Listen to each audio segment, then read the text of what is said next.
Welcome to the Global Issues Daily. Today, we're diving straight into an explainer that redefines the very parameters of human space exploration. We're going to break down the historic Artemis II lunar flyby. Using official mission data, we'll analyze the sheer geopolitical and scientific magnitude of returning humanity to deep space. It is, quite literally, a cinematic voyage. 50 years, let that sink in. For half a century, human presence has been entirely restricted to low Earth orbit. But Artemis II, it represents a fundamental shift in that paradigm. We are testing the Orion space capsule with a human crew, putting them on a trajectory further than anything undertaken in generations. Now, a mission of this scale requires vast, multinational collaboration. As noted in the official broadcasts, when humanity sets big goals, we can bring together genius from around the world, and they mean it. We're talking about an intricate network of over 300,000 components, with thousands of international specialists coming together to innovate on a truly global scale. Section 1. The Integrity Crew.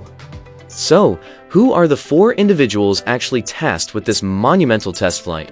Well, they're flying aboard a spacecraft they appropriately named Integrity, and this crew brings immense expertise to the table. You've got Commander Reed Wiseman, joined by pilot Victor Glover, who, by the way, was the first to manually fly the Orion spacecraft during proximity operations.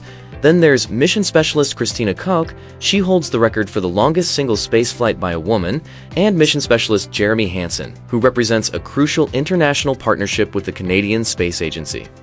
Looking at the mission's operational architecture, it is incredibly precise. Following an April 1st launch, the first really critical milestone is the translunar injection burn.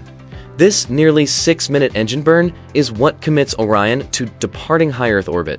It utilizes a free return trajectory that slingshots the capsule around the moon, perfectly aligning it for an exact splashdown back on Earth on April 10th. Section 2. Breaking Apollo's Record. As the spacecraft pushes further outward into the solar system, Flight Day 5 marks a truly historic milestone. 248,655 statute miles from Earth. To put that into perspective, that is the exact distance required to surpass the farthest any human being has ever flown. It's a record originally established under incredibly tense circumstances by the crew of Apollo 13 way back in 1970. Passing that invisible line in the absolute void of space is, as you can imagine, a profoundly poignant moment. And right as they break that Apollo 13 record, the crew actually issues a direct challenge to the next generation, stating their hope that this new benchmark will be short-lived. In a deeply moving part of the mission, the crew also dedicates two previously unnamed lunar craters. One is named Integrity, in honor of their spacecraft and that massive global team behind it. The other, a bright spot located near the Glushko crater, is named Carol, dedicated in loving memory of Commander Reed Wiseman's late wife. Section 3. Human Eyes versus Robots. Now, in an era of such advanced automation, a really core question arises. Why even send humans into deep space anymore? We have robotic probes like the Lunar Reconnaissance Orbiter, which has delivered highly precise, repeatable mapping of the moon's surface for 17 years now.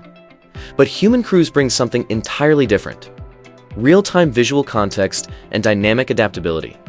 Scientists often compare robotic sensors to taking high-resolution photographs, whereas human astronauts can instantly identify complex geologic relationships.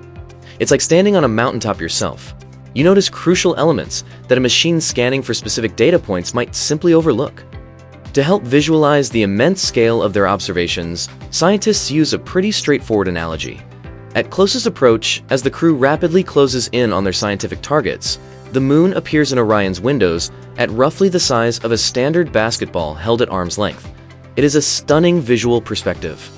Section 4. Into the Dark. This is where the tension really builds. As the mission enters its most critical phase, the spacecraft hurtles toward the far side of the moon, moving away from Earth and straight into the unknown. The crew visually crosses the Terminator. In astronomical terms, that's the dividing line between light and darkness on a planetary body. Crossing this specific threshold pledges the spacecraft directly into the pitch-black shadow of the lunar surface. And with that darkness comes profound isolation. The spacecraft enters a tense phase known as loss of signal. By flying directly behind the immense physical mass of the moon, the Orion capsule is totally blocked from the deep space network. Every single line of communication to mission control down in Houston is completely severed.